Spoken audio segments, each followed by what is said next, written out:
¿Qué tal, amigos, amigas? Esto es El Laboratorio, cuarta edición por Radiográfica. Hoy tenemos una incorporación en este equipo que juega en la B para empezar en algún momento a jugar en la A. Tenemos a Silvano Pascuso, que está aquí a mi derecha, pero tranquilamente podría estar a mi izquierda permanentemente. Silvano, ¿cómo estás? Buen día. ¿Qué tal? Buen día. ¿Cómo estamos? Bien, la idea hoy, tenemos unos minutitos antes de hablar con Pedro Páez, que ya contaremos un poquito de quién se trata, pero la idea era hoy hablar un poco de qué significa la democracia hoy, qué es lo que está en juego acerca de un movimiento global que no solo es la ultraderecha, sino que además es instituciones que parecen haber quedado un poco añejas en este nuevo sistema político global. Sí, parece que la democracia occidental, tal cual como nosotros la conocimos, ¿no? A partir de la finalización de la Segunda Guerra Mundial, estaría en una crisis muy profunda, ¿no? Una crisis de representación, en primer lugar, una crisis institucional, en segundo lugar, y lo que me parece más importante, ¿no? Una crisis de administración de la economía y de las relaciones sociales. Y bueno, parece ser un cambio de ciclo, ¿no? Un cambio de ciclo a nivel global, un cambio de ciclo a nivel de la sociedad occidental y un cambio también dentro del capitalismo, ¿no? Que tiene un impacto muy profundo en la sustentabilidad de la democracia liberal. ¿Se podía esperar que la democracia cure, como decía Alfonsín, o cuando ya Alfonsín decía que para eso era la democracia, ya la democracia entonces estaba en crisis? Claro, si miramos un poco en perspectiva y posamos la mirada con una proyección un poquito más histórica, los síntomas de la crisis de este sistema democrático liberal que, insisto, surgió entre el final de la Primera Guerra Mundial y el final de la Segunda Guerra Mundial, en la década de los 80 comenzó a mostrar sus primeros signos, ¿no? Con el auge precisamente de las políticas neoliberales, que de algún modo son un emergente de esa crisis, porque en realidad el neoliberalismo lo que viene es a tratar de desarrollar un conjunto de políticas que buscan oxigenar y salvar esa democracia liberal que ya a principios de los 80 y finales de los 70 estaba en crisis. Sin duda, sin duda. Bueno, la idea es que entonces le dediquemos gran parte del programa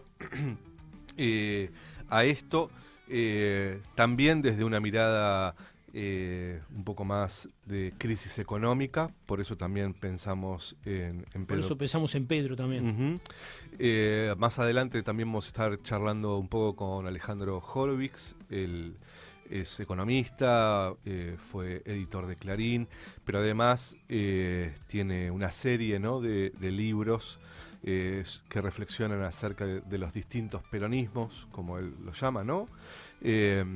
Y que seguramente el peronismo en la Argentina explique también, o en gran medida, la crisis democrática en la que vivimos. Sí, la crisis del peronismo es la crisis de la democracia y la crisis de la democracia es la crisis del peronismo.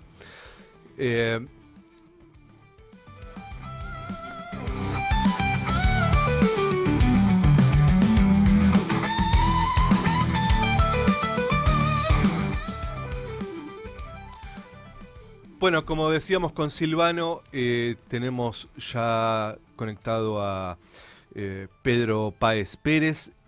Hablar sobre él sería bastante extenso, docente, economista, fue parte del gobierno de Correa, fue parte de Flaxo, fue parte de la ONU, es larguísimo. Creo que la mejor presentación será la reflexión sobre él. Pedro, ¿cómo estás? Acá te saludamos Gervasio Muñoz y Silvano Pascuso desde Radiográfica, desde la Argentina. ¿Cómo estás? Muy bien, gracias. Muy gentiles por la invitación. Un saludo muy cordial a ustedes, a su audiencia. Gracias por atendernos, Pedro. Acá estábamos con Silvano, no sé si escuchaste un poquito la presentación, pero hay un debate que creemos un poco central para estos tiempos, no solo por el advenimiento de las ultraderechas, sino por la crisis económica también, y cómo esto impacta, o viceversa, en el sistema democrático. Hoy es un día especial, pareciera que las medidas de Trump han impactado en todos los mercados del mundo. ¿Qué análisis podés hacer en este sentido? Bueno, en primer lugar es obvio que se trata de niveles de desesperación, ¿no? El gran reseteo, el gran reinicio que se lo planteaba como una teoría de la conspiración, pero que iba a venir del otro lado del partido, digamos, del foro de Davos y de los grupos vinculados a lo que sería el Partido Demócrata, Soros y las agencias de inteligencia como la CIA, el MI6, el Mossad, y en realidad mostraban el hecho de que no era una opción ideológica nomás, sino que mostraba la profundidad de la crisis estructural del sistema, y que una vez que sale quien los interpela, es decir, la línea que agrupa a nivel transnacional, no es que sea una versión globalista versus nacionalista, sino que a nivel transnacional, también como una salida dentro del propio globalismo, logra tener por segunda vez el gobierno de los Estados Unidos, después de aprender lo que pasó en la primera presidencia, pero sobre todo después de lo que pasó en Ucrania, tiene que entrar de manera acelerada, precipitada, a plantear su propia versión del reinicio, en un proceso que es tremendamente contradictorio, no en los términos, sino en el sentido de que hay una contradicción real. El sistema está en una serie de callejones sin salida, en la que los principales objetivos de política económica que se plantea son totalmente contradictorios. La propuesta de este aumento masivo de las tasas arancelarias, que no tiene nada de técnico, en realidad lo que plantea es una política de chantaje, ¿no? Es el matón del barrio que en su momento, con la pistola en la cabeza, le obligó a Panamá a cambiar la concesión de los puertos principales en el canal de una empresa anglo-china, porque está en Hong Kong, a BlackRock directamente. Está queriendo hacer lo mismo con Groenlandia, está haciendo lo mismo con Canadá, y va a continuar haciéndolo con esta amenaza de dar garrote a todo el mundo. El punto es que no tiene nada que ver con una situación técnica de verdadero reequilibrio de los flujos comerciales internacionales, y sin embargo tiene un efecto brutal sobre esos equilibrios que ha generado un colapso. Para América Latina esta es una situación particularmente sensible, particularmente crítica, porque significa allá, ¿no es cierto?, que ya se acabó el neoliberalismo en los Estados Unidos y en todos los países del norte que tienen la capacidad de responder, pero como en la ley del embudo, ellos se quedan con la parte ancha, pero a nosotros nos siguen exigiendo neoliberalismo. Es lo que está haciendo Milei en Argentina, es lo que está haciendo Noboa aquí en el Ecuador, y es lo que pretenden que inclusive los países con gobiernos progresistas continúen con políticas que son basadas en este mecanismo de pinza, de chantaje, que continúa el Fondo Monetario Internacional, el Banco Mundial, y también las fuerzas criollas, las fuerzas neoliberales criollas, que a veces se infiltran inclusive en los gabinetes de izquierda, ¿no? Hola Pedro, buen día, Silvano te habla. Qué gusto. ¿Cómo estás, amigo? Quería hacerte dos preguntas en una. La primera está vinculada con Estados Unidos, ¿no? ¿Cómo visualizás vos a Donald Trump desde el punto de vista de su emergencia en la política norteamericana? ¿Cómo lo caracterizarías vos a Trump desde el punto de vista no tanto ideológico, sino desde el punto de vista político? Y fundamentalmente que nos des tu reflexión sobre por qué crees que Donald Trump ha vuelto a ganar las elecciones en Estados Unidos y por qué tiene o concita tanto apoyo en Estados Unidos. Y la segunda pregunta vinculada con esta es precisamente lo que decías antes. ¿Cómo crees que el segundo gobierno Trump va a impactar en la política latinoamericana en el próximo lustro, en los próximos 4 o 5 años? Mira, en la primera parte, Trump como personaje, ¿no es cierto?, es un transfuga. Él en realidad durante muchísimo tiempo pertenecía al jet set de la izquierda del Partido Demócrata, más bien, vinculada a todos los aspectos buenos y malos, porque incluía las listas del señor Epstein, ¿no? Y se pasa al otro lado porque va ubicando el proceso de descomposición del sistema político norteamericano y los crecientes montos, los crecientes y rápidos desarrollos de las posiciones más reaccionarias dentro del electorado, sobre todo blanco, o sea, ¿no? Blanco, anglosajón y protestante. Segmento de la población que ha entrado en un proceso muy específico de decadencia, que se refleja en una reducción de la esperanza de vida brutal. Es decir, el paso más importante, recordemos en primer lugar que en los Estados Unidos la tasa de mortalidad infantil es más alta que en Cuba, ¿no? Por si acaso para nuestros oyentes. Vaya y revise, por favor.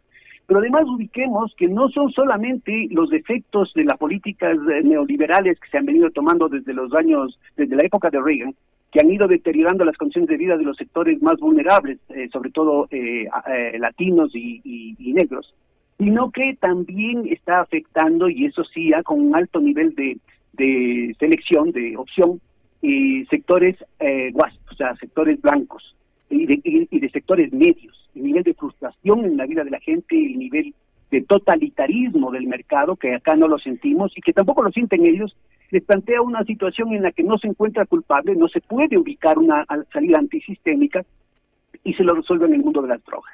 El fentanilo, los opioides son solamente una de las expresiones de esta angustia existencial que está destruyendo el sueño americano desde adentro, desde lo más profundo, es un tema medular.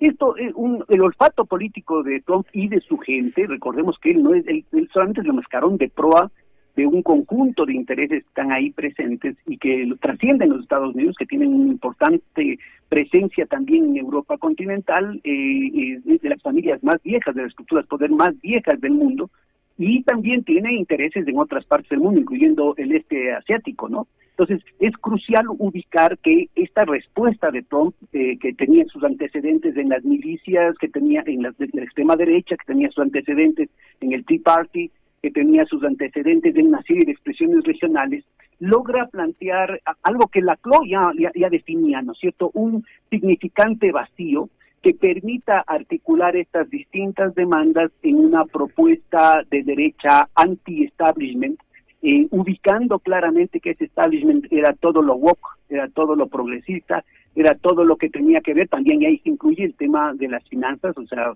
Wall Street, que se incluye el tema de la guerra, y en ese sentido logra una verdadera avalancha electoral, ¿no? Porque a él se le opone no solamente todo el Partido Demócrata, sino buena parte de las bases del Partido Republicano. Entonces, lo que logra en la primera presidencia es muy poco, pero da una pateada al tablero, realmente un remesón, un terremoto dentro del bloque de poder de los Estados Unidos que obliga a Biden primero a ubicarse, aunque parezca raro lo que voy a decir, a ubicarse en la extrema izquierda del Partido Demócrata, destruyendo a la izquierda real de Bernie Sanders, Alejandra Ocasio-Cortez y ellos, pero para plantearse una serie de políticas trumpistas, es decir, el trumpismo sin Trump, que incluyen de manera fundamental el tema de un proceso de sustitución de importaciones fallido, que tiene sus mayores expresiones con la ley CHIPS, o sea, el tema básicamente de los chips, el tema de la inteligencia artificial, pero también la continuación de las políticas, ahí sí exitosas, de sustitución de importaciones en lo que tiene que ver con el petróleo, que en la época de Obama le permitió con el fracking convertir a los Estados Unidos de cero a ser el primer productor mundial de petróleo. Entonces, yo creo que es importante ubicar esa situación contradictoria, pero insisto, siempre desesperada, ante una situación que se les desmorona. Ahora, Trump en ese manejo ha tenido, la primera presidencia estuvo prácticamente anulada, es decir, estuvo a la defensiva casi antes del mes de posesionado, ya habían desbaratado su gabinete más íntimo, ¿no es cierto?, y entra en un proceso de cuoteo con otros sectores, de hacer alianzas con sectores del campo enemigo, que desdibujan lo que hubiese sido su interés, pero ahora entra pateando al perro y lo hace, digamos, de una manera tremendamente arriesgada, ejercitando el músculo imperial, reviviendo la política del garrote, ya no solamente contra América Latina, contra el sur global, sino inclusive contra sus socios más íntimos de lo que en algún momento fue la trilateral. Entonces, el punto crucial en ese planteamiento es que la situación de los Estados Unidos es ineluctable, y no solamente los Estados Unidos, es decir, la situación del sistema capitalista tal como lo conocemos, dominado por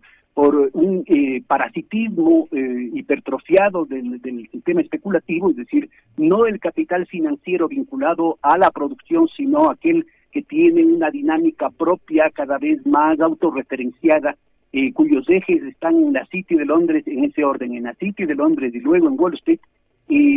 Se plantea una situación en la que Trump ve como única posibilidad de dar oxígeno a la situación de los Estados Unidos, precisamente zafarse de ese dogal, y no para romper definitivamente, sino para cambiar el orden del picoteo. En lugar de que sea en primer lugar los intereses especulativos y en segundo lugar el capital productivo monopólico, quiere plantear, dar la vuelta al asunto y poner en primer lugar al capital productivo monopólico, y ahí está la asociación con importantes segmentos del gran capital europeo que han estado perdiendo, que están derrotados, que están ahorita en una situación de absoluto silencio por el grado de represión del que han sido objeto, pero que obliga a que vuelvan a poner en vereda a América Latina. ¿Cuál es el problema? Que ya no tienen la posibilidad de ofrecernos lo que hace 60, 80 años era el nuevo deal, el nuevo trato, la política del buen vecino, 4F, Alianza para el Progreso, la sustitución de importaciones que permita una industrialización dependiente. No, ya nada de eso funciona, porque no tienen esas capacidades en los Estados Unidos.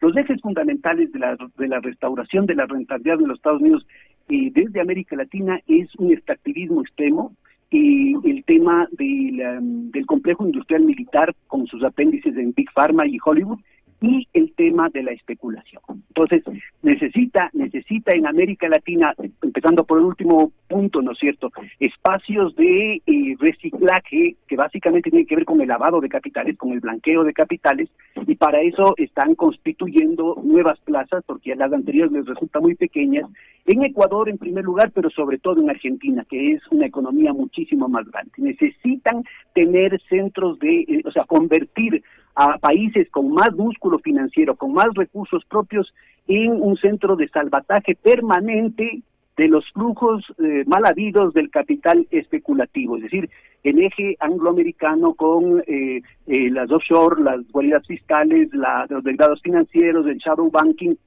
pero también el shadow budget vinculado al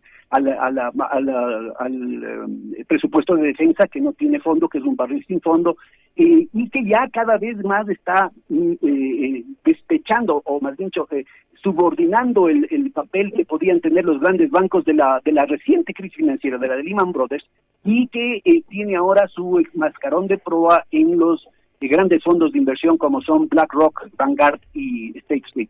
Entonces, el punto para América Latina se plantea muy delicado si es que América Latina se deja, porque se está viendo, por ejemplo, en la respuesta serena pero firme de la presidenta de México, ¿no es cierto?, el hecho de que sí es posible hacerlo en situaciones precarias, porque la situación de México y de cualquier país de América Latina por separado es absolutamente precaria, pero sí es posible, ¿no es cierto?, plantear opciones que le obliguen a la política de Trump a recapacitar. Si América Latina pudiese recuperar la sensatez y plantearse como un bloque unido, pero así por la sobrevivencia. Olvídense del socialismo, de la humanidad, de la fraternidad, de la solidaridad, que deberían ser los ejes centrales de la consideración. Que piensen las oligarquías de América Latina que se están jugando su existencia, van a quedar absolutamente en polvo, en el mejor de los casos como funcionarios de un sistema de lavado. En el fondo, ¿no es cierto?, lo que plantearía este nuevo disciplinamiento del patio trasero del imperio es una africanización de América Latina en el que no hay sitio para todos los oligarcas, así de sencillo. Por eso es que es crucial el que haya un sacudón en el continente urgente que ubique el que hay un proceso de destrucción de opciones, inclusive desde la perspectiva neoliberal.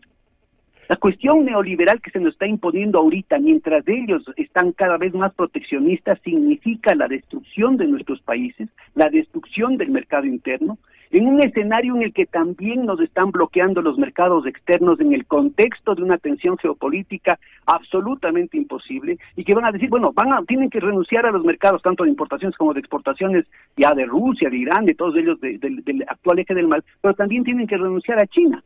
¿En qué quedamos? ¿Qué pasa, por ejemplo? Ya vimos qué es lo que pasó con el Canal de Panamá, qué va a pasar con el gran puerto de Chancay, ¿no es cierto?, el más avanzado de toda América, y con las exportaciones que estaban ya programadas para este tipo de logística. ¿Qué va a pasar con las exportaciones de soya? ¿Qué van a pasar con las principales exportaciones que permiten la reproducción de la balanza de pagos de todo el continente? Entonces, esto ya no es un tema de izquierdas, de derechas, de nacionalismos o de globalismos. Aquí estamos hablando de un problema de sobrevivencia. Pedro, estamos hablando con Pedro Páez Pérez, docente economista ecuatoriano, acerca de las medidas de Trump. Te referías a que el continente necesita un sacudón.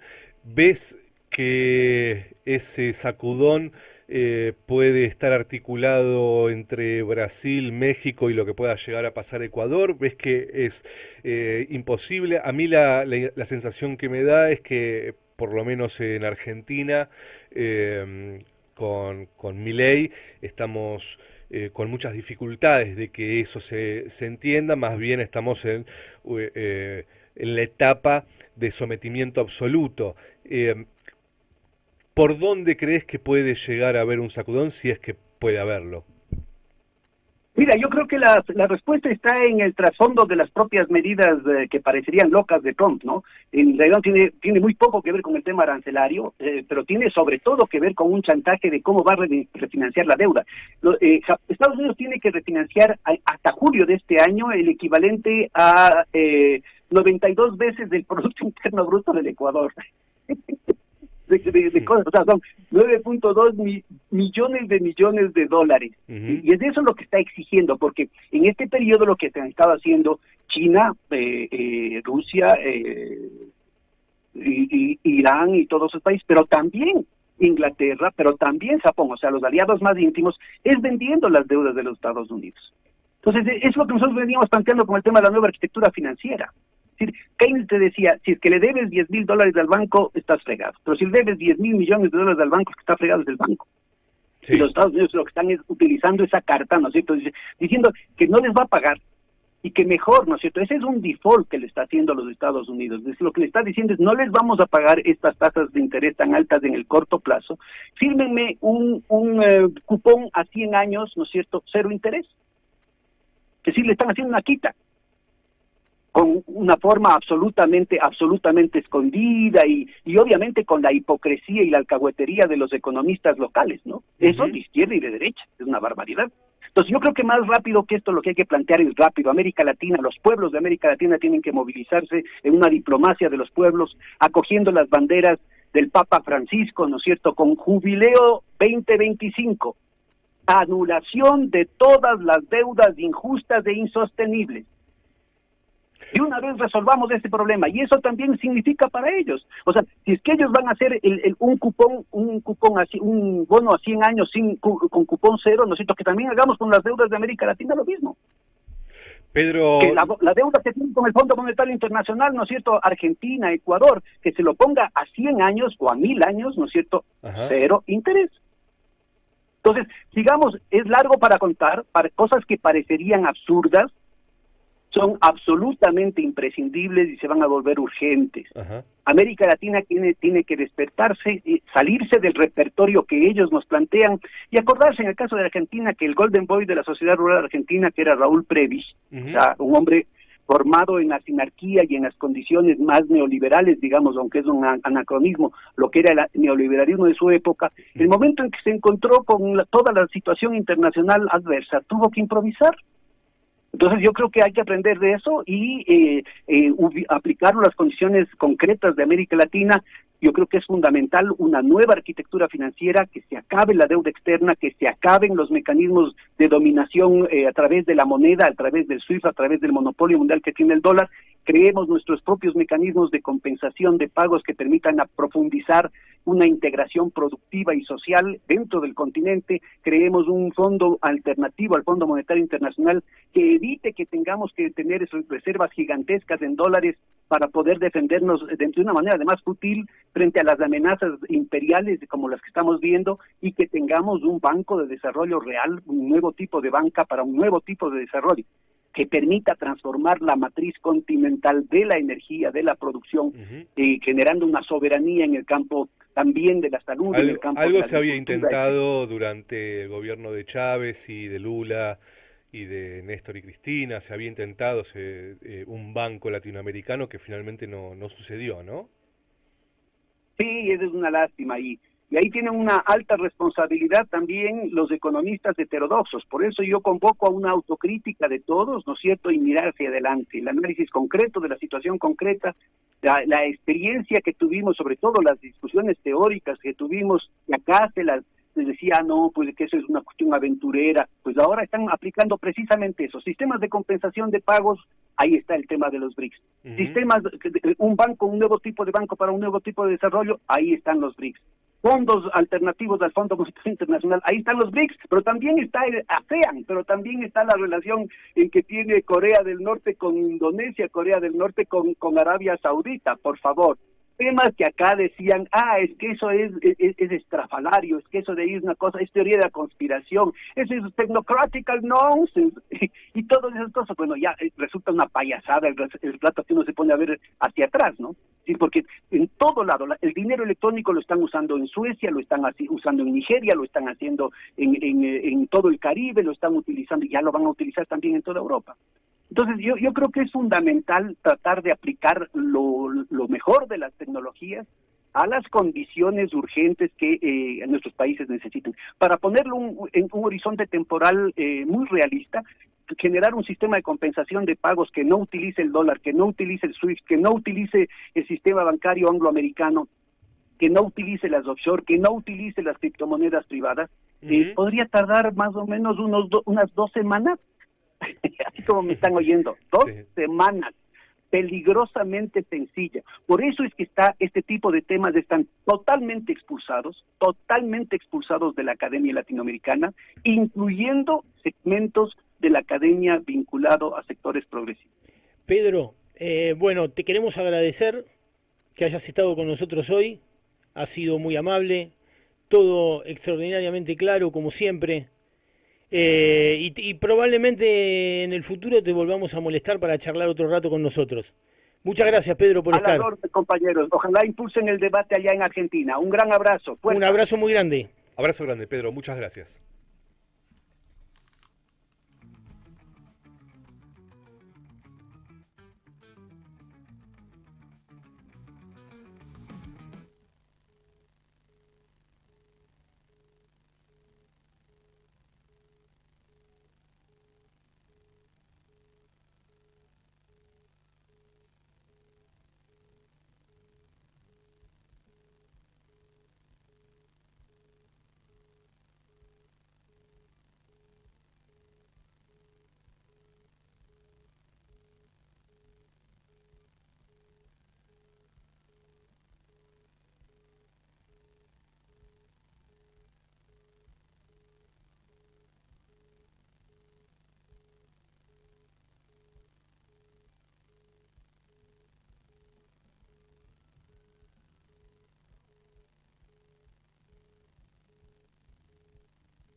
Amigos, seguimos en Radiográfica en este lunes 7 de abril. Ya estamos en comunicación con alguien al quien yo admiro mucho y escucho mucho en los conversatorios y leo. Además es Alejandro Horowitz, no necesita presentación, la mejor presentación será este diálogo que vamos a tener. Alejandro, Gervasio Muñoz, Silvano Pascuso te saludan acá desde Radiográfica. ¿Cómo estás? Gracias por atendernos en esta mañana de lunes. ¿Cómo andan ustedes este día gris? Aquí estamos como podemos. Alejandro, queríamos charlar un rato con vos, quitarte unos minutos, porque en este programa habíamos decidido discutir un poco qué es lo que sucede con la democracia. Y entonces, en principio quería comentarte esto. Pareciera que hoy la democracia se pone en discusión con el advenimiento de las ultraderechas y algunos hechos muy puntuales como lo sucedido con Trump en el Capitolio, con Bolsonaro en Brasil, Bolivia, Perú, etcétera. Inclusive también algunas ultraderechas europeas. Pero ¿es hoy que la democracia está en discusión o en realidad esta democracia está en discusión hace mucho tiempo? A ver, la discusión tiene rangos, tiene formatos y tiene estadios.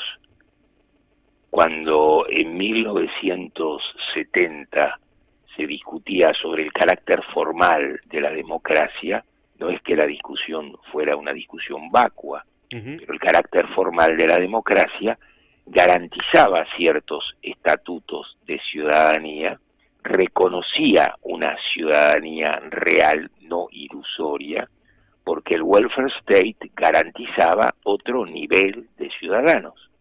Un ciudadano del welfare state no era alguien que tenía derecho a la educación, accedía a la educación, no tenía derecho al trabajo, tenía trabajo de cierta calidad, y así sucesivamente. Después esto se volvió mucho más tenue y quedó claro que el derecho a la educación era el derecho del que se podía pagar la educación y así sucesivamente. Por eso yo siempre digo que podemos hacer, por lo menos en historia política argentina, una especie de tabla de ciudadanía donde en 1973 tenías la democracia de los militantes, conviene recordar, cuando el general Perón regresa al país, en Ezeiza se reúnen más de 2 millones de personas, número muy importante en cualquier punto del planeta, pero conviene recordar que el doctor Cámpora había sacado 6 millones de votos, de modo que 1 de cada 3 votantes se movilizaba. Y esto es un número único.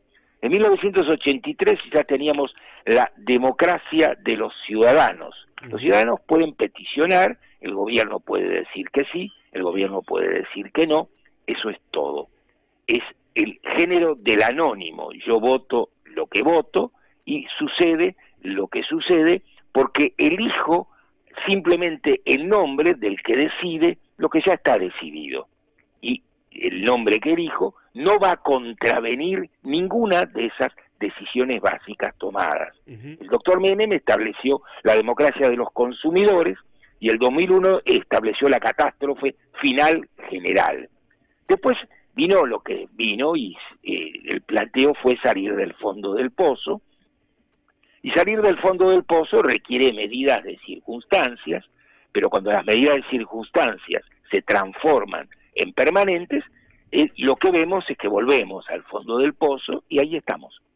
Entonces, en esta nueva ecuación, la democracia tiene este orden político llamado democracia, que yo defino como democracia de la derrota, tiene fundamentalmente beneficiarios, que están muy claros quiénes son, basta leer la encuesta de Forbes para entender el rango de beneficiados que existe en la Argentina. Vos pensá, la Argentina tiene 47 millones de habitantes, el planeta tiene casi 8.000 millones, una buena estadística tiene un margen de error del 3%, La Argentina no es el margen de error estadístico del planeta Tierra. Sin embargo, hay argentinos entre los hombres y mujeres más ricos del Forbes. Pues bien, la contracara de esos millonarios son el rango de pobreza que la sociedad argentina padece desde hace décadas. Hola Ale, Silvano te habla, ¿cómo estás? ¿Qué tal, Silvano? ¿Cómo andás vos? Buen día. En línea con esto, quería preguntarte lo siguiente. ¿Cómo ves vos frente a esta sociedad, ¿no? Que los que ya peinamos canas sabemos que es bastante diferente a la sociedad de los años 70, de los años 80, incluso en alguna medida de los 90, ¿no? Porque el proceso que vos acabás de describir se ha ido profundizando cada vez más. ¿Cómo ves vos en los próximos años la evolución de la política, de las instituciones democráticas y sobre todo de las organizaciones sociales, ¿no? Que de alguna manera en Argentina siempre fueron muy fuertes y que hoy parecen estar muy debilitadas, muy fragmentadas? ¿Cómo ves vos ese proceso? ¿Qué no podés decir sobre eso? Mira, la primera cosa que hay que decir es que la situación argentina amenaza con volverse global. El comportamiento del nuevo presidente de los Estados Unidos es un comportamiento que transforma una guerra comercial que ya está aconteciendo. China acaba de elevar sus tarifas arancelarias en el 34%, lo que muestra claramente que esto supone dos cosas. Los Estados Unidos no pueden sostener el gobierno de Trump, y en Estados Unidos no hay golpe de Estado. Hay 2 tiros de 38 en la cabeza, que es un camino por el que los Estados Unidos resuelven sus conflictos con un presidente que no encaja con sus necesidades particulares, y esto supone un reordenamiento del mercado mundial, donde el mercado mundial sigue funcionando, pero sin Estados Unidos y contra Estados Unidos. Esto es, la Unión Europea modifica su carácter, las ridículas conceptualizaciones de Guerra Fría que tienen los gobiernos europeos tienen que desempolvarse y entender que o redireccionan su actividad comercial respecto de China y de Rusia, o van a estar en problemas muy, muy delicados, y esto supone una catástrofe donde el avance de la ultraderecha que vos estás describiendo, que es capacidad de gobernar a 5 minutos, es decir, el fin de la Unión Europea. Pues bien, estamos avanzando en dirección a una crisis catastrófica, donde la guerra ya deja de ser un concepto local para volverse una amenaza global. En estas condiciones y en un mundo totalmente distinto al que conocimos, este mundo se parecería mucho más, analógicamente, salvando todas las distancias, a la crisis del 29-30. Estamos hablando de algo que pasó hace casi un siglo y del que trabajosamente se salió recién en las postrimerías de la Segunda Guerra Mundial, con una reconstrucción en Europa que llevó 15 años, hasta 1960, un segmento muy importante de Europa tuvo hambre y tuvo frío. De modo que no estamos hablando de literatura, sino estamos hablando de situaciones muy, muy difíciles que quedaron atrás, pero pueden quedar de nuevo en el adelante inmediato. Calcular en esas condiciones cuáles van a ser las respuestas que la sociedad global va a construir supone un tipo de predicción para la que yo no estoy preparado, y tengo mis serias dudas de que alguien lo esté, porque básicamente una buena teoría no es otra cosa que una sistematización de las prácticas reales inteligentemente organizada. Pues bien, estas prácticas todavía no existen y adivinarlas no es necesariamente una buena idea. En línea con esto que decís, recién hablábamos con Pedro Páez, que nos planteaba en alguna medida un panorama similar. ¿Vos cuál crees que es los desafíos que enfrenta América Latina frente a este nuevo escenario que nos describís? ¿Cómo ves o América Latina se deja de constituir en una oración con gestos vacíos y se constituye como un programa de verdad, esto es, con Banco Central, moneda unificada y una dirección nacional única, o simplemente vamos a ser o satélites del mercado mundial o asociados perdidosos de Brasil. Ese es nuestro destino, si no hay un destino sudamericano. Alejandro Horowitz, estamos hablando con él para Radiográfica. Alejandro, volviendo un poco a la Argentina, saliendo de la cuestión económica, si es que eso es posible, decías hace un ratito que vos definías el proceso de Menem como la democracia de los consumidores, después la democracia de la derrota. ¿Qué estás viendo? Todos estos momentos son parte de la democracia de la derrota. Sí. En esta parte que también conforma, es parte de la democracia de la derrota, ¿qué características encontrás, como por ejemplo obviamente encontrábamos en los 90 la democracia del consumo, o durante los gobiernos de Néstor y Cristina de la reconstrucción? ¿Qué estás viendo ahora en este escenario tan particular? Mirá, estoy viendo algo que es muy, muy desagradable. Nadie que en su sano juicio puede tener una valoración muy amable de Javier Milei. Pues bien, la valoración que se tenga de Javier Milei es la valoración que se tiene de la política argentina. Uh-huh. Esto es, Javier Milei da el pinet de la descomposición de un orden político, y si bien él es el garante de lo que queda de la casta, nos pone el valor de la casta en su conjunto: ciega, sonsa, torpe, descompuesta, corrupta, imbécil. ¿Cuál es la participación? Hablabas también del 73 y de 1 de cada 3 movilizando. Bueno, por supuesto que sabemos todo lo que sucedió después. ¿Cuál es la participación hoy? ¿Cuál es la participación entre la ciudadanía, la participación política y qué se concibe como sistema democrático hoy, Alejandro? Si Milei es el resultado de una lectura sobre una política putrefacta, ¿cuál es entonces la participación de la ciudadanía en la transformación de eso? Esa participación está por verse, y ese es exactamente el debate. Uh-huh. Si Milei cae simplemente porque el mercado determina que cae, es una cosa, y esto es lo más probable. Que podría ser aún más trágico, ¿no? Y eso es absolutamente trágico en el sentido griego de la palabra. Esto es un camino ineludible del que no sabemos ni podemos salir. Uh-huh. Esa es una tragedia.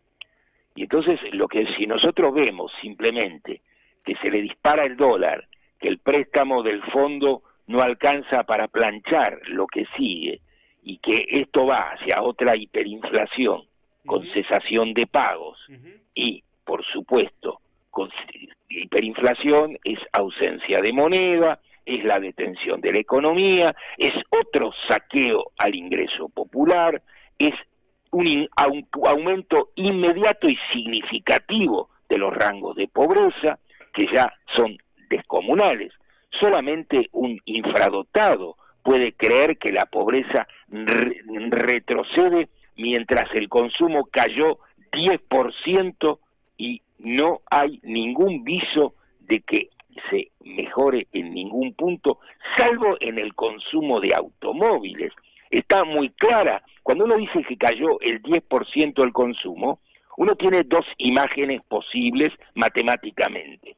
Como somos 47 millones y el 10% son 4.7 millones, hay 5 millones de niatos que no morfan nada y entonces cayó el consumo 10%. El otro punto es que los que más tienen no perdieron absolutamente nada y los que pierden son los otros en distintas proporciones.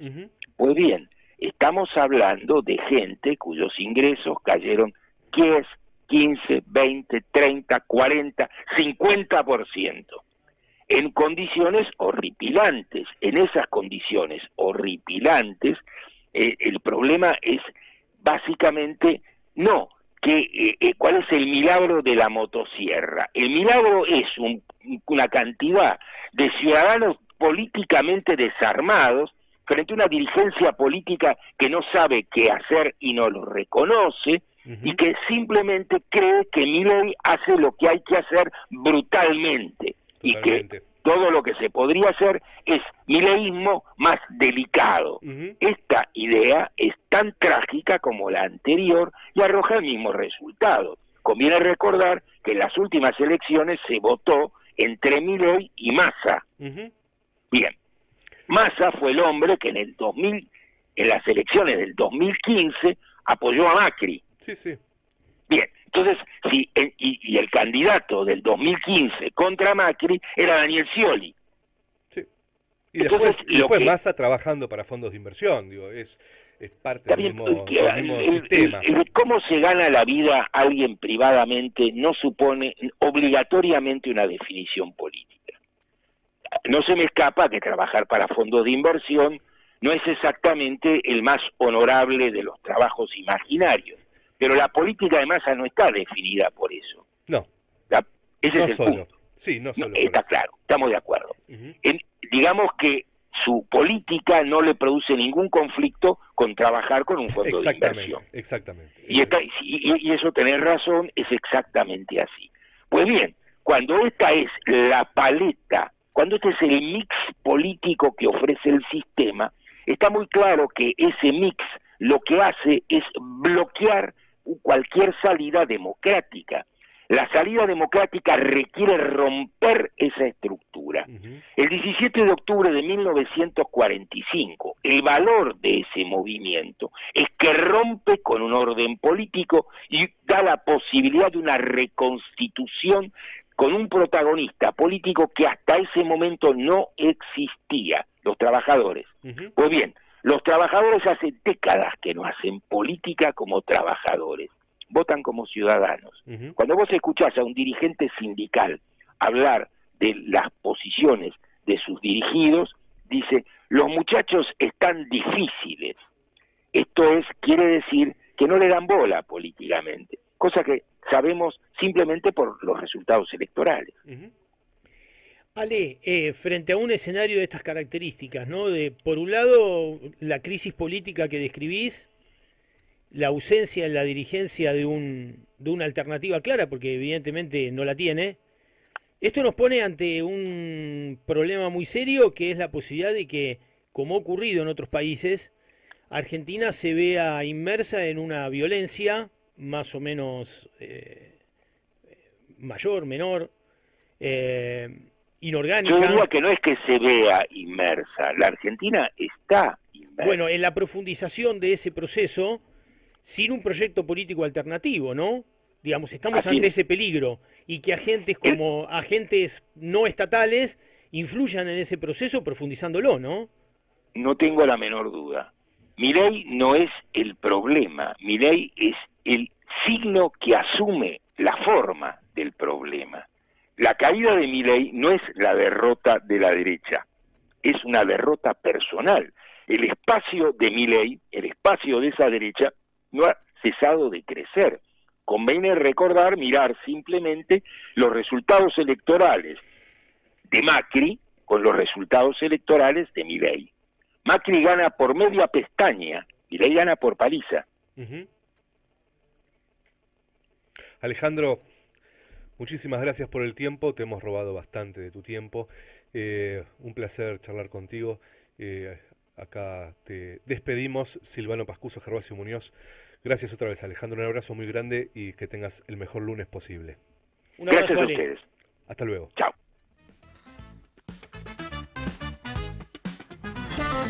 Pone la gráfica. Nuestro sonido. Tu sonido. Ya somos más de 50.000 en YouTube.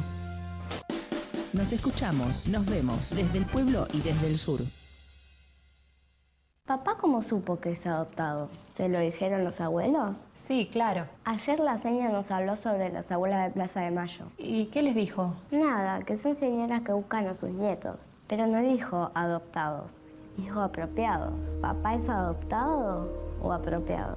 Si naciste entre 1975 y 1983 y dudás de tu identidad, comunícate con Abuelas de Plaza de Mayo. Llama al 11 4384 0983 o ingresá en abuelas.org.ar. Y si una de esas abuelas te está buscando, ¿no te gustaría conocerla? Los trabajadores estatales tenemos un gremio que nos defiende. AT Capital volvió a enamorar.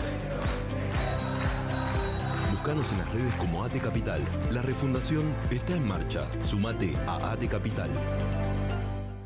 Federación de Trabajadores del Complejo Industrial Oleaginoso, Desmotadores de Algodón y Afines de la República Argentina. Por democracia obrera, por condiciones laborales que garanticen seguridad y salud, por un salario mínimo vital y móvil según su definición constitucional y legal para la vida digna del trabajador.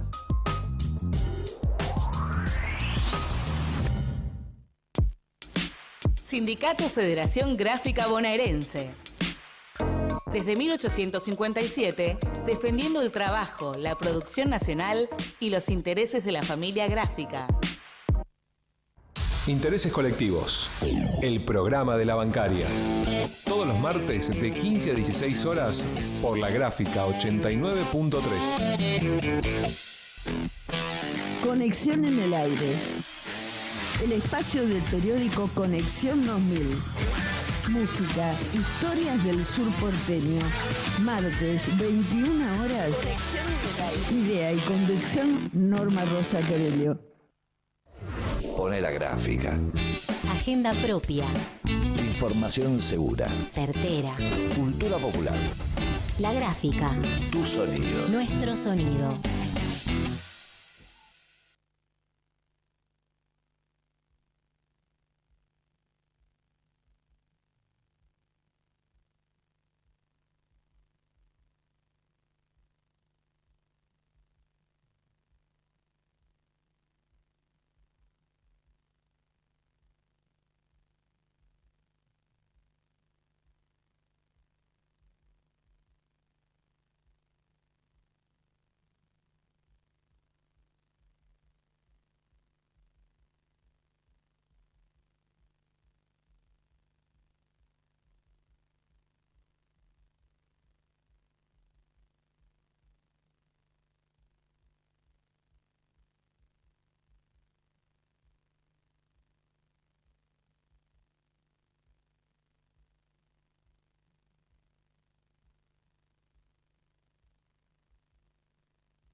aquí seguimos en esta tarde gris, como dice el tango, en Radiográfica. Son 12:04. Pueden seguirnos, ya saben, por YouTube, el YouTube de la Radiográfica, pero ahí no van a poder escuchar las canciones que elegimos, porque YouTube es casi peor que Warren Buffett, que BlackRock. Entonces ahí no se pueden pasar canciones, pero sí las pueden escuchar. Sí nos escuchan por antena en la Radiográfica, y eso será mucho más divertido, y además tiene un poco más de mística que nos escuchen por la 89.3. Silvano Pascuso, aquí estamos para que nos cuentes esto que nos vas a contar. Hola, una vez más. No, bueno, me había quedado pensando en ambas entrevistas. Yo creo que tanto lo que Pedro y Alejandro plantean, me parece que está expresando un fin de una época y el comienzo de un momento distinto. Que como con todo cambio, no sabemos muy bien cómo y cuándo va a terminar, de qué modo, con qué características nos vamos a encontrar en las próximas décadas, pero está claro que estamos en presencia de un fin de ciclo. Y estas cosas han ocurrido mucho en la historia de Occidente, en la historia europea, en la historia americana y en la historia mundial. Y se me ocurría que quizás sea parangonable con lo que fue el final del siglo XIX y principios del siglo XX, en esos años inmediatamente anteriores a la Primera Guerra Mundial, ¿no? Cuando Europa salía de décadas de crecimiento, de décadas de promesa de un crecimiento indefinido, de desarrollo industrial, de acumulación de riquezas, de expansión mundial, de un cambio muy profundo en las comunicaciones, en la tecnología, y de progreso de las masas también, de las masas obreras, de los pueblos, que accedían a principios del siglo XX a cosas que nunca habían accedido, como la educación pública, la salud pública. Y eso de pronto se cortó. Hubo un estallido, que fue la Gran Guerra, y un siglo XX cuya primera mitad fue realmente muy dura. Nosotros tenemos la costumbre de recordar el siglo XX en su segunda mitad, ¿no? Esos 20 años dorados de la historia del capitalismo, del estado de bienestar y de los derechos sociales. Pero la primera parte del siglo XX fue una época asignada por la violencia, por el totalitarismo y por la guerra. Hay que recordar que hubo 2 guerras mundiales en el lapso de 30 años. Y todas aquellas promesas de un mundo con una democracia en expansión, con una economía que todos los días corría la frontera del desarrollo industrial, del desarrollo comercial, se cortó. Y como decía Alejandro recién, salir de eso costó otros 20 años más. Entonces, me interesaría reflexionar un poco sobre cómo se producen estos cambios, ¿no? Mirando un poquito para atrás. Y recién fuera del aire conversábamos del inicio de la Primera Guerra Mundial, ¿no? La Primera Guerra Mundial comenzó de un modo muy sorpresivo. Que es donde dicen comenzó el siglo también, ¿no? El nuevo siglo. Exacto, donde terminó el siglo anterior, lo que Erich Hobsbawm llamaba el siglo XIX largo, ¿no? Que terminó precisamente en agosto de 1914, y que fue un momento de mucho desconcierto y de mucha sorpresa, no solo para los pueblos, ¿no? Sino también para las élites europeas y americanas que asistieron atónitas al fin de una época, ¿no? Y ese acontecimiento, que fue muy sorpresivo, fue el asesinato del archiduque Francisco Fernando, ¿no? En la ciudad yugoslava de Sarajevo, en aquella época Bosnia-Herzegovina, Y me gustaría reflexionar sobre eso porque, digamos, fue un acontecimiento que a priori parece fortuito, un hecho aislado, que abrió un tiempo de catástrofes, ¿no? Sí, y a mí me gustaría que los que escuchen la historia que vas a contar sí. Traten de pensarlo en la clave actual y también en que quizás esta crisis de las instituciones que estamos viviendo tengan algo que ver con el intento de asesinato de Cristina sin resolución y sin justicia. Y me gustaría que esto que vas a contar traten de empalmarlo un poquito con la historia reciente. Claro, bueno, el acontecimiento, digamos, fue así. En aquella época, la zona de Europa Central y de los Balcanes estaba dominada por el llamado Imperio Austrohúngaro, que era una monarquía viejísima, que venía de la Edad Media, y que se caracterizaba fundamentalmente por ser una monarquía plurinacional. Dentro del Imperio Austrohúngaro vivían, o convivían, mal convivían, pueblos muy diversos, de culturas muy distintas, y con odios muy profundos entre sí. Y Austria, la minoría que gobernaba el Imperio Austrohúngaro era de origen alemán. La Casa de Habsburgo, que era la casa gobernante, era de origen alemán, germánica. Pero los habitantes del Imperio Austrohúngaro, la gran mayoría no pertenecían a la cultura germánica, sino que pertenecían a la cultura eslava y a la cultura balcánica. Y el acontecimiento al que nos vamos a referir fue un magnicidio, fue un crimen de Estado, en donde el heredero a la corona austríaca, el archiduque Francisco Fernando y su esposa, Sofía Chotek, fueron asesinados en la ciudad de Sarajevo por un grupo de jóvenes, 4 o 5 jóvenes, de una organización secreta independentista, que no pasaba ninguno de los 17 años. El más grande tenía 18 y sus edades oscilaban entre los 16 y los 17 años. Y tomaron la determinación de matar al archiduque porque querían dar testimonio al resto del mundo de la situación por la que estaba transitando su país, su nación, que en aquel momento, después la conocimos a esa nación como Serbia, y después más tarde como Yugoslavia, pero en aquella época se llamaba Bosnia-Herzegovina, y había sido parte del Imperio Turco, y a partir de 1908 había pasado a formar parte del Imperio Austríaco. Ellos lo que deseaban era la independencia, ¿no?, de Yugoslavia y la conformación de una nación eslava en la zona de los Balcanes. Y la determinación que tomaron fue una determinación absolutamente radical.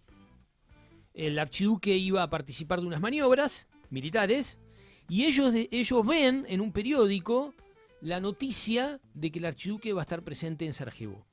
Y entonces consiguen 2 revólveres y 3 bombas de mano, cruzan a pie 70 kilómetros de territorio hasta la frontera con Bosnia-Herzegovina desde Serbia y de un modo absolutamente implanificado y absolutamente desprolijo deciden asesinarlo y lo consiguen. Lo matan al archiduque, matan a su esposa y se produce un tremendo terremoto en la política europea, absolutamente impensado 2 días antes. Tomó por sorpresa a toda la dirigencia europea en un clima de mucha tensión social, cultural, económica y política en Europa.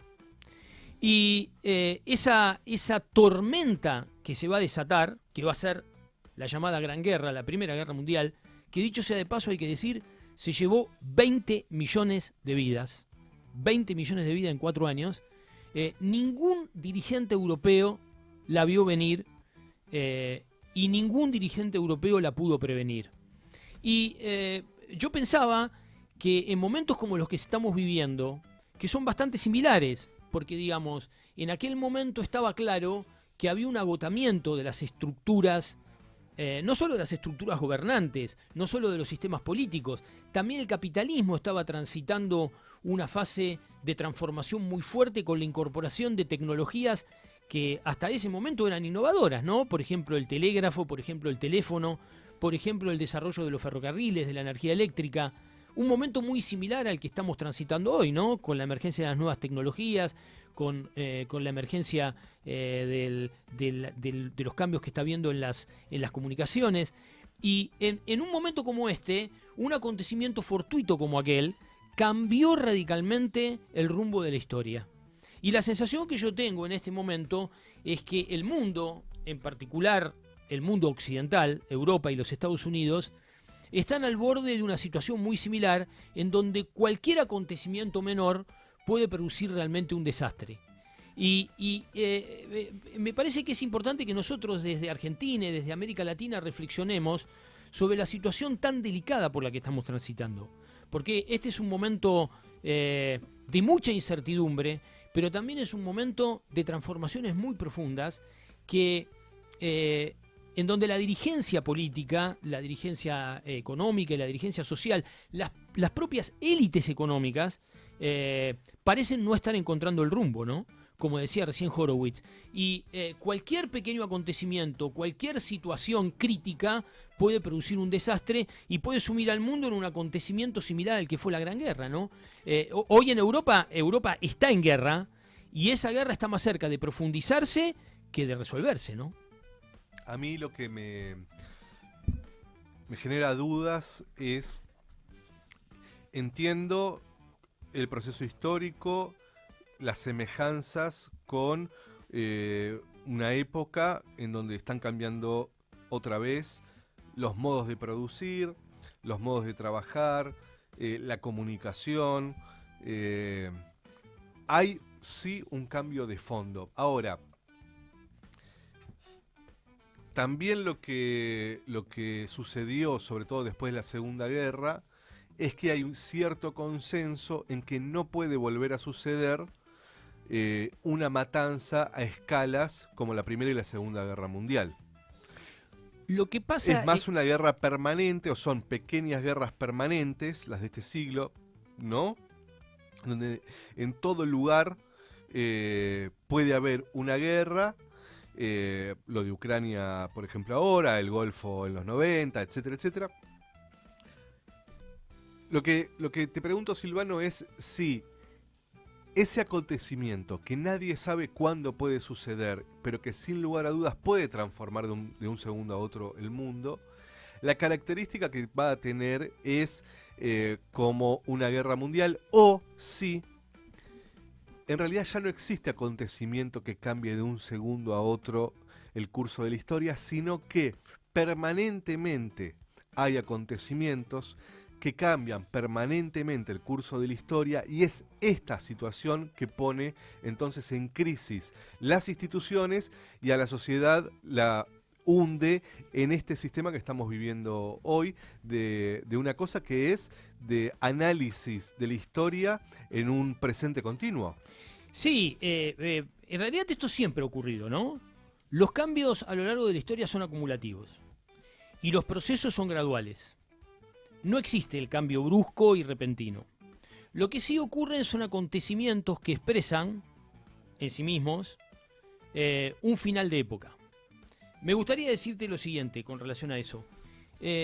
Unos años posteriores al final de la Primera Guerra Mundial, Winston Churchill, creo que nuestros oyentes lo deben conocer, ¿no? Digamos que fue primer ministro de Gran Bretaña durante la Segunda Guerra Mundial. Churchill dijo una frase que a mí siempre me pareció muy gráfica sobre lo que había pasado en 1914, ¿no? Él dijo, los grandes cataclismos obedecen más a errores que a intenciones, ¿no? Hay más error que propósito en los asuntos humanos. Yo creo que los procesos sociales y los procesos económicos van sedimentando condiciones sobre las que actúa la política. Y cuando la política falla, es decir, cuando las dirigencias no saben leer esos cambios, no saben orientarse en esos procesos, o se desentienden directamente de ellos por intereses particulares o por intereses sectoriales, es cuando precisamente ocurren estos acontecimientos tan trágicos, ¿no? Si la política no logra conducir a las sociedades en medio de estas transformaciones, lo que tenemos son cataclismos, ¿no? Y lo que hoy uno ve, lo que uno parece estar viendo, inclusive con Donald Trump, es un intento, al menos desde la política, de darle curso a una situación en donde todos saben que algo terrible va a ocurrir, no saben qué características va a tener eso que va a ocurrir, pero tampoco están encontrando una solución ni un camino, ¿no? Y cuando Trump plantea esta alternativa de reconstruir en Estados Unidos una economía industrial, un proyecto productivo, uno lo que ve en la mayoría de los analistas y en la mayoría de la dirigencia es incomprensión, ¿no? Es incomprensión del proceso. Y pareciera ser como que lo que Donald Trump hace es algo demasiado poco convencional, pero eso poco convencional lo que está mostrando es que las soluciones convencionales ya no funcionan, ¿no? Y que si la política y la dirigencia no innova, si no busca caminos alternativos, nos vamos a encontrar con situaciones no queridas. Y esas situaciones no queridas, en general, cuando la política no gobierna los procesos sociales y económicos, suelen ser catastróficas. Suelen ser catastróficas. Por eso es importante que la política como actividad humana, encuentre primero un modo adecuado de leer la realidad. Un modo que dé cuenta de la realidad y pueda desentrañarla, entenderla, decodificarla. Y en segundo lugar, operar para transformarla, ¿no? Y yo creo que estamos en un periodo en donde la política no acierta con un correcto diagnóstico, las soluciones están lejos, pero los procesos económicos, sociales y políticos siguen produciéndose. La cuestión es si la política aún conserva la capacidad de conducir los procesos sociales y políticos. Si las herramientas que tiene la política, no me refiero a los grupos económicos, a la dirigencia económica, a la política. Si los instrumentos que tiene hoy la política alcanza para dirigir un proceso social. Bueno, eso hay un amigo acá común de la casa, que es Gabriel Fernández, que suele siempre decir que el mundo es más amplio que Occidente, Europa y América Latina, y si uno mira Rusia, mira China, mira la India, ahí sí la política está conduciendo los procesos sociales y económicos y sí está encontrando respuestas, ¿no? Entonces, cuando uno tiene una mirada más amplia, cuando uno sale del mundo occidental, de Europa, de Estados Unidos, y proyecta su mirada al resto del planeta, ahí hay alternativas, o parece haber alternativas surgidas de la política, ¿no? Veremos, Silvano, veremos. Vamos con otra canción, luego para aflojar un poco el bocho, el valero. Vamos con una canción del destape de los 80, la vuelta de la democracia a España, y una banda que tuvo un proyecto muy pero muy breve, que fue entre Almodóvar y McNamara, era por supuesto un seudónimo bastante perspicaz, con esta canción que se llama Voy a ser mamá, y yo diría que es casi futurista.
Pone la gráfica. Nuestro sonido.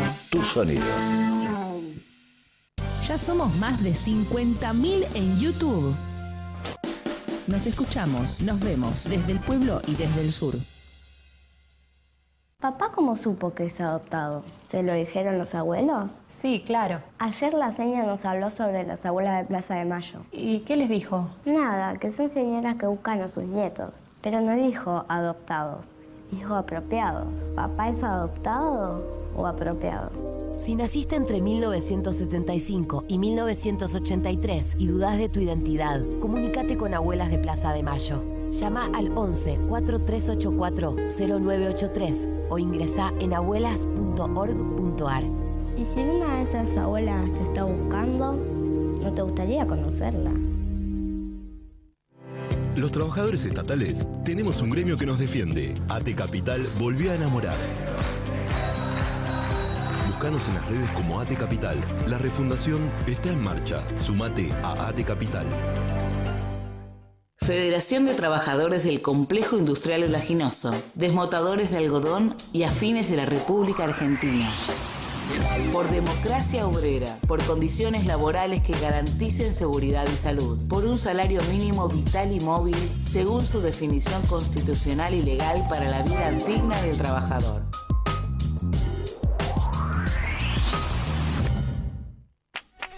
Ante el aumento de casos de dengue, mejor prevenir y actuar. El dengue es un virus que se transmite a través de un mosquito, fácil de reconocer por tener las patitas con rayas blancas. Pica de día y vuela bajo, hasta la rodilla de un adulto, y no viaja a más de 50 metros a la redonda. Sus huevos se depositan en lugares húmedos y donde se junta agua, como rejillas, cubiertas, macetas, platos de comida de mascotas, tapas de botellas, entre otros. Por eso, hay que evitar que se produzcan estas acumulaciones de agua. Si presentás síntomas como fiebre sin grandes dificultades respiratorias, dolor muscular y articular, dolor de cabeza y abdominal o falta de apetito, dirigite al centro de salud más cercano para que te evalúen. Ante el aumento de casos de dengue, mejor prevenir y actuar. Una campaña del Centro de Salud número 46, La Boca Barracas y Radiográfica. Sindicato Federación Gráfica Bonaerense. Desde 1857, defendiendo el trabajo, la producción nacional y los intereses de la familia gráfica. Intereses colectivos. El programa de la bancaria. Todos los martes de 15 a 16 horas por la Gráfica 89.3. Conexión en el aire. El espacio del periódico Conexión 2000. Música, historias del sur porteño. Martes, 21 horas. Idea y conducción, Norma Rosa Torello. Pone la gráfica. Agenda propia. Información segura. Certera. Cultura popular. La Gráfica. Tu sonido. Nuestro sonido.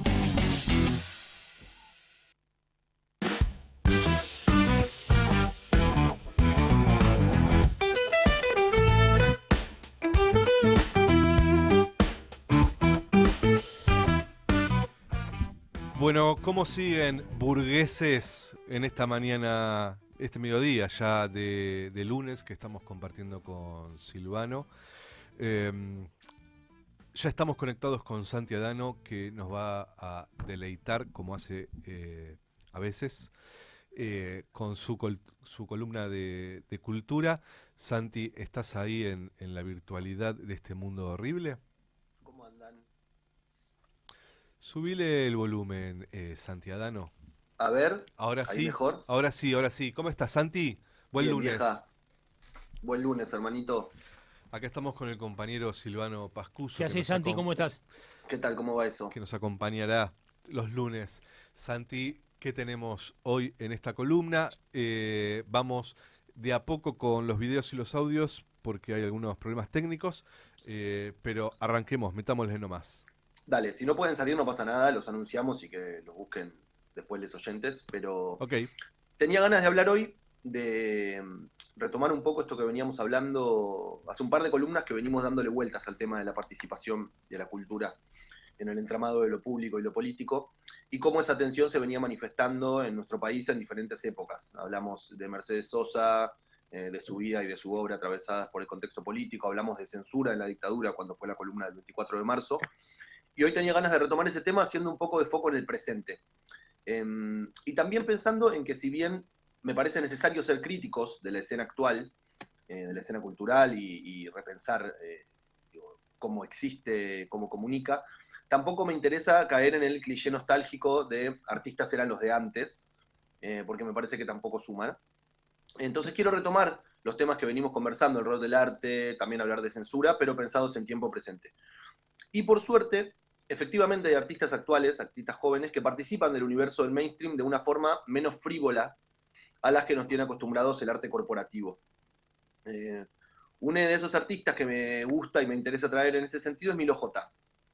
Que me gusta, para empezar, porque es bueno, es un buen artista, pero también porque reivindica la canción popular de una forma muy interesante. Es un pibe que tiene 18 años y que, por ejemplo, canta una versión hermosa de Negra Murguera, creo que con Agarrate Catalina, acompañado con una murga y una versión muy linda que se puede buscar.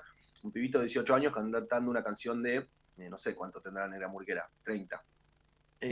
Y también en un gesto que a mí personalmente me conmovió mucho por mi historia personal y por mi discoteca personal, es que lo invitó a Nito Mestre a cantar Canción para mi muerte en el estadio de Morón, repleto de jóvenes. Hizo un reci en el estadio de Morón, reventado, y está Nito Mestre al lado de Milo J, que tiene 18 años, con un coro de niñes atrás, todavía más jóvenes que Milo, en un estadio lleno de jóvenes, cantando esa canción que salió en 1972, la canción esa. O sea, es un tema que tiene más de 50 años, de una banda que también tuvo mucho peso en su entramado, en su manera de transmitir lo social. Canciones como Botas Locas, son todo el disco Pequeñas Anécdotas sobre las Instituciones. Sui Generis tuvo su manera de intervenir en la arena política en un momento muy difícil del país.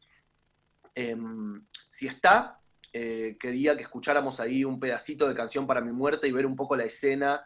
No hace falta que sea todo entero, podemos ver un minuto, pero quería poner el video 1 de Canción para mi muerte con Milo y Nito Mestre en el estadio de Morón.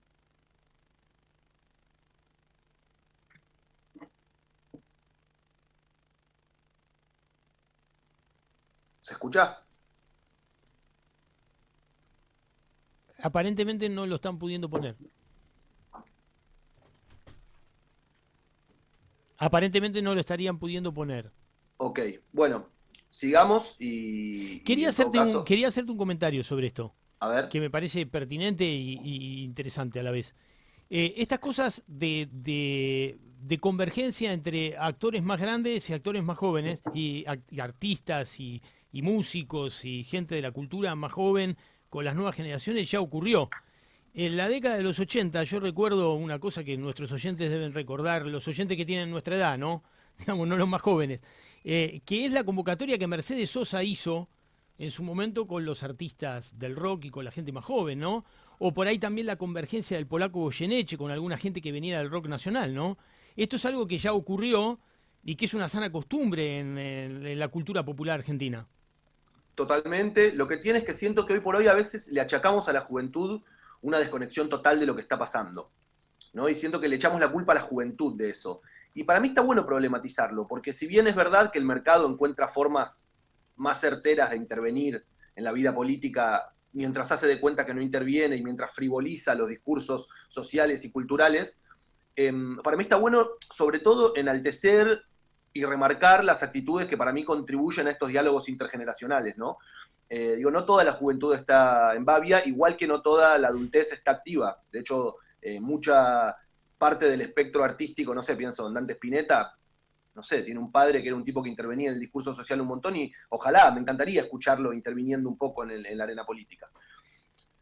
Bueno, ese video es hermoso, les recomiendo que lo busquen si ponen Milo J, Nito Mestre. Es una canción que ya la tenemos hipergastada en nuestra oreja, porque la escuchamos 750 millones de veces, y de repente lo escuché el otro día preparando la columna, y es muy hermoso, de repente te renueva la canción de una forma muy especial, y es muy lindo verlo a Nito también, la celebración de una figura como él, un tipo de su edad, que ya debe tener más de 70 años, en un estadio lleno de pendejos y pendejas, coreando la canción. La verdad es muy emocionante, es muy, muy, muy, muy lindo eso.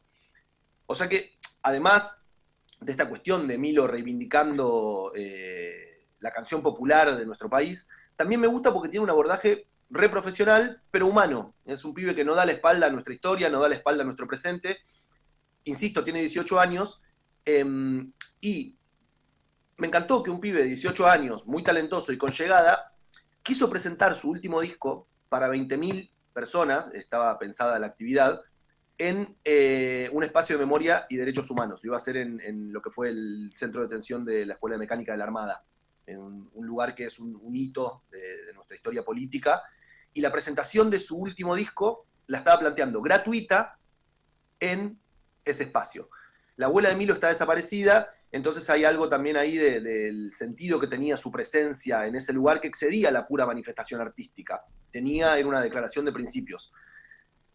Entrando a hablar un poco del tema de la censura, esa presentación no se llegó a hacer. El gobierno canceló el recital el mismo día, con una medida cautelar alegando problemas de seguridad, que faltaban salidas de emergencia y cosas así, que según Milo y según la producción del espectáculo, estaba todos los papeles en orden. Fue además el mismo día. Además, el gobierno amenazaba con reprimir. O sea, le pedían a los pibes que se fueran porque ya estaban todos las 20.000 personas esperando en la calle sobre la Avenida del Libertador para poder entrar a ver el show, y amenazando con reprimir, les dijeron que se fueran, porque bueno, nada, si no iba a haber represión, afuera de lo que fue el centro de detención de la Escuela de Mecánica de la Armada. O sea, es un montón, me parece, ¿no? A plena luz del día, un operativo innecesario, hiper exagerado de la fuerza de seguridad, esperando amedrentar a los que habían asistido a ver un show.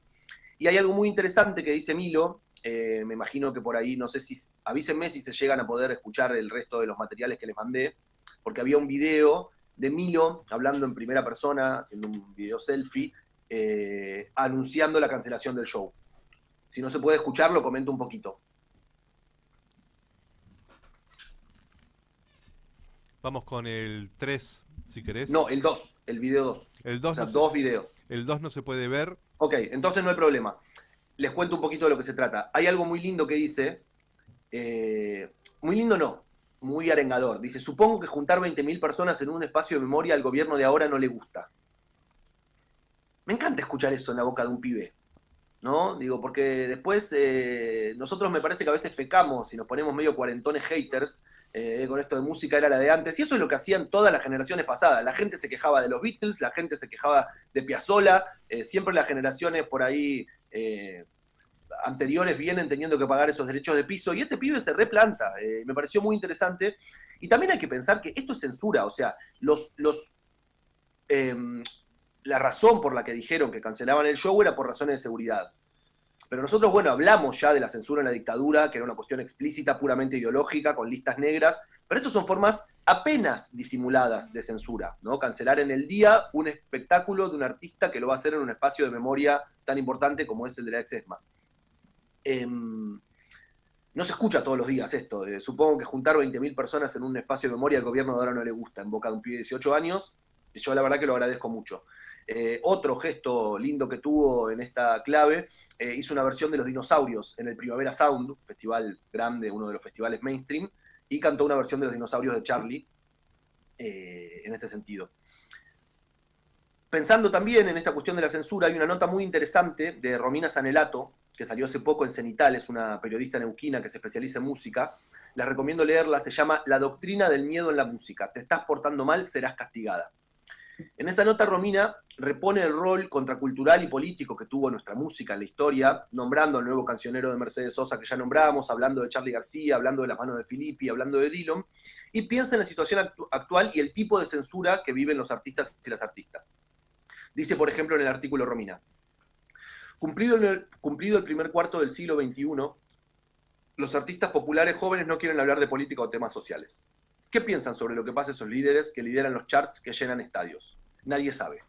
La amenaza no es poca. Aquellos que dijeron algo recibieron sus represalias. Un presidente puede agredirte, vapulearte, mentir y direccionar un sinfín de violencias virtuales contra un artista que diga una opinión sobre algún suceso de la historia, del presente, que sea político, partidario, ideológico o tan solo un comentario entre mate y bizcochitos. Es así, es como una de las primeras partes de la nota, es muy interesante, está muy buena. Además de los artilugios burocráticos, o sea, ya como de lo práctico que desplegó el gobierno en el recital de Milo J, existen otros focos de ataque y otras formas de ataque virtual, personal, profesional, A Lali le tocó, por ejemplo, que intentaran sin éxito boicotear el lanzamiento de uno de sus singles a través de figuras como Ramiro Marra o el Gordo Dan, que empezaron a pedir que la gente se desuscribiera de Spotify porque la cuenta oficial de Spotify había retuiteado un single de Lali. Después están todos estos apodos adolescentes que si lo hacía un amigo mío en la secundaria, ni siquiera era gracioso, pero era entendible, pero esta cuestión de María BCRA, Lali Depósito que hace el presidente, que en boca de un presidente cobran otro carácter de gravedad, dejan de ser un jueguito de un gil de secundario y cobran un carácter de gravedad más grande, y que también buscan tener un efecto ejemplificador y formador de un criterio social y un sentido común. La idea no es solamente atacar a artistas que se pronuncian contra este modelo que critican al presidente, sino también ser ejemplificadores para el resto de la comunidad artística, en el sentido de buscar que esas cosas no sigan siendo dichas, ¿no? Como de sentar un precedente de que si hablas ya sabes lo que te va a pasar. Yendo más allá, en este sentido, algo muy interesante que habla la nota de Romina, ella pone el foco en el factor de género, que queda en evidencia en los ataques contra artistas, planteando que las mujeres y las disidencias son quienes más sufren esos embates. Y ahora sí, si está el audio de Romina, el audio 1, estaría bueno escucharla porque también le escribí para que me mandara algunos audios como para, más allá de su nota, escucharla a ella hablando del tema. Muy notorio con las artistas y con las artistas mujeres y con las disidencias. Por ejemplo, Doom Chicas hace estas imágenes en el Lollapalooza. Una semana antes, 2 semanas antes, fue el Cosquín Rock y una banda de pibes que se llama Ryan, que es una banda del mismo tamaño que Doom Chica, digamos, en relación a la escena. Los dos eran los shows de apertura de los festivales, o sea, en el horario de las 2 de la tarde, es decir, no es un horario central, no había mucha gente, son bandas emergentes, son bandas chicas, pero bueno, uno es de chicas y la otra es de chicos, aunque son mixtas las dos en realidad, pero en Doom Chica hay más mujeres y en Ryan la mayoría son varones, hay solo una chica. Pusieron unas imágenes por IA muy similares, que estaba Milei y Trump besándose y no pasó nada, nadie dijo nada sobre eso. Ahora, cuando Doom Chica hizo lo mismo, bueno, el escarnio fue bastante salvaje. Entonces es clarísimo, ni hablar cada vez que habla de Inom, ni hablar, no, que no se pone en marcha un aparato organizativo de agresión o de campaña de boicot o lo que sea que sí pasa cuando lo hace una mujer o una disidencia. Eso es clarísimo. Sí, claramente hay un encono. Bueno, vale la pena recordar que a Dillon le abrieron una causa por cantar en un recital una versión del Señor Cobranza bardeando a Caputo. Eso es un montón, pero el ataque fue judicial. No hubo una campaña de boicot semejante a la que sufrieron María Becerra o Lali. Una cuestión de agresión generalizada y boicot en las redes. Estuvimos intercambiando algunas ideas con Romina estos días, a partir de este artículo yo le escribí, empezamos a hablar un poco porque, bueno, ya como lo habrán notado en estas columnas, el tema me interesa. Y hay algo interesante que me transmitió en otro audio, el audio 2 de Romina, que me gustaría escuchar.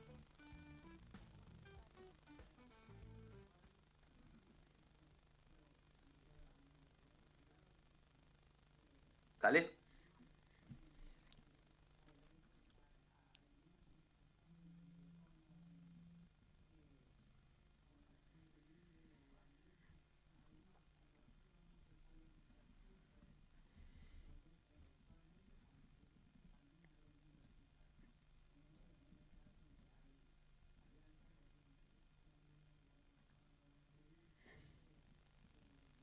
Hola.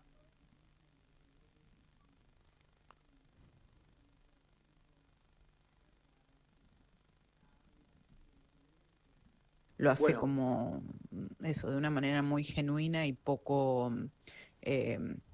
nosotros los periodistas diríamos caseteada, ¿no? Como de coach, de cassette. Bueno, se escuchó incompleto. Lo que dice ella es que, y es un poco lo que charlamos, habla de, por ejemplo, María Becerra, que no es una persona que hace una intervención profundamente política. Digo, no hace comentarios en relación con un análisis político, un análisis profundo, especializado en cuestiones políticas, sino que tiene una forma humana de transmitir lo que está pasando, lo que ella ve que pasa. Y me interesa esta visión porque pone sobre la mesa algo interesante. Yo no creo que los artistas tengan que ser analistas políticos, pero sí me interesa la idea de que puedan aportar su granito de arena en la construcción de un sujeto social empático, ¿no? Cuando alguien con semejante proyección de voz cuenta la injusticia, para mí la vuelve visible. Y Romina termina la nota diciendo algo que me parece muy lindo, quiero leer el cierre, dice: en tiempos donde la vida social es tan exigente y las noticias, la indignación, el ataque, la amenaza, el avasallamiento, se siente tan apremiante, quedarse callado, o mejor dicho, no tener la audacia suficiente de defender los principios y las ideas políticas de cada persona, de cada familia, del colectivo artístico que se integra, tiene costos tan caros como la intrascendencia o la mediocridad. No significa que un artista tenga que expresar lo que piense, pero en este país los músicos lucharon y la vivieron.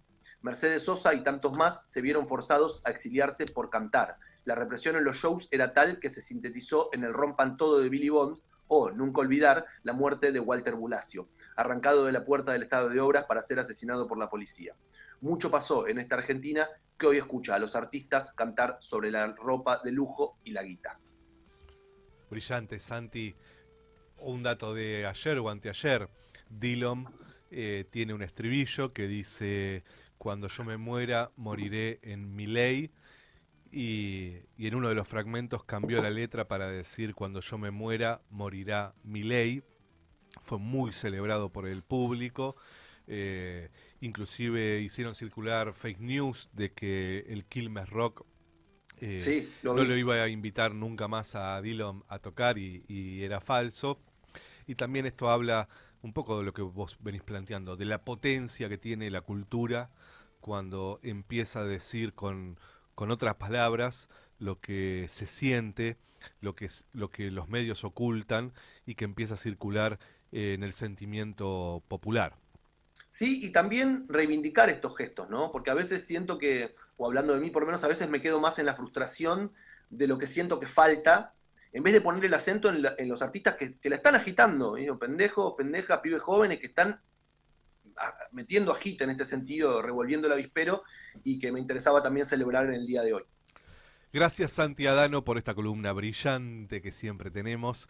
Te mandamos un abrazo muy grande, a seguir. Abrazo grande, amigos. Adiós. Era Santi Adano para El Laboratorio con su columna de cultura, esta vez reivindicando el autotune. No, mentira. Reivindicando a los pibes que se la siguen jugando. Vamos con la versión de Mil J de Cuando yo me empiezo a quedar solo, Rasguña las piedras, alguna de esas que hizo. ¿Cuál hizo? Toto. Hizo Canción para mi muerte con Nito Mestre en una versión muy, pero muy sentida.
Bueno, era Canción para mi muerte, en una cosa media nostálgica que nos trajo Santi Adano para este lunes, otra vez sobre la ciudad, como decía Charly García también en Sui Generis. La gente que ves vive en soledad. ¿Para qué les voy a contar? Silvano, nos estamos yendo. Somos como una luz apagándose, diría también Charly García, para volver el lunes que viene con otra versión de El Laboratorio. Para finalizar, yo retomaría apenitas, porque tenemos muy pocos minutos.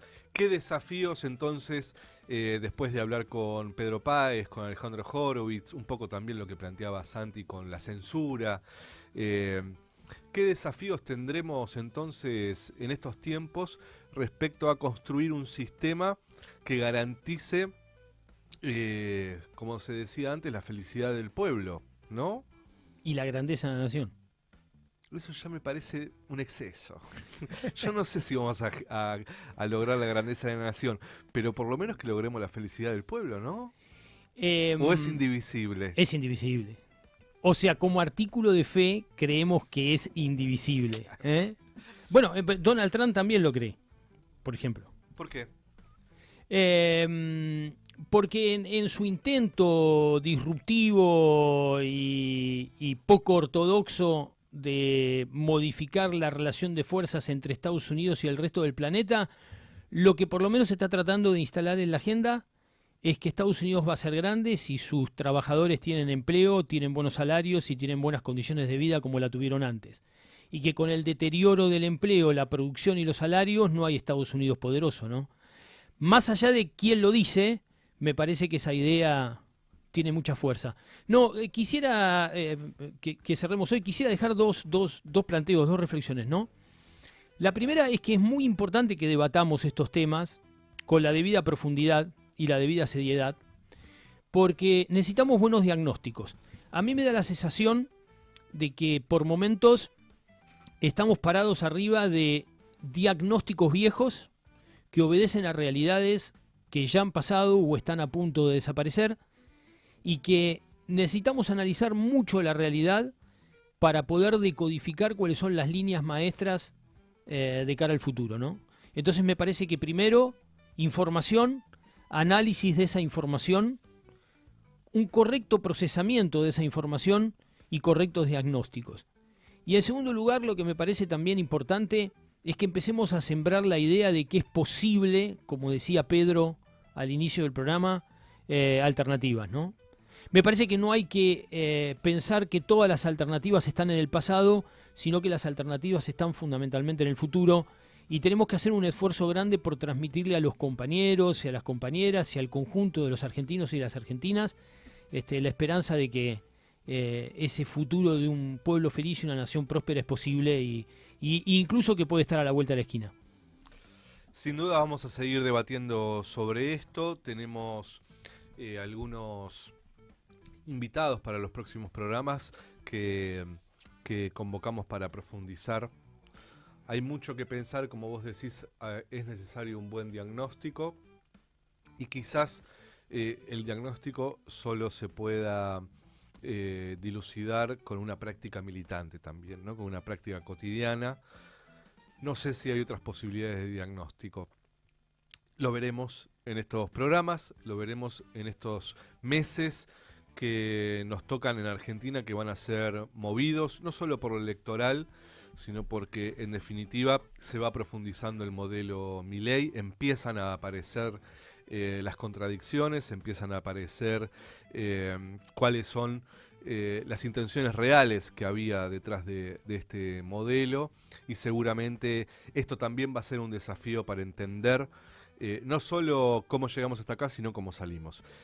Nos vamos con una canción hermosa. Nos vemos el lunes que viene. Esto fue El Laboratorio, radiográfica con Silvano Pascuso, Gervasio Muñoz, quien les habla. Tengan el mejor lunes posible. Patria o muerte.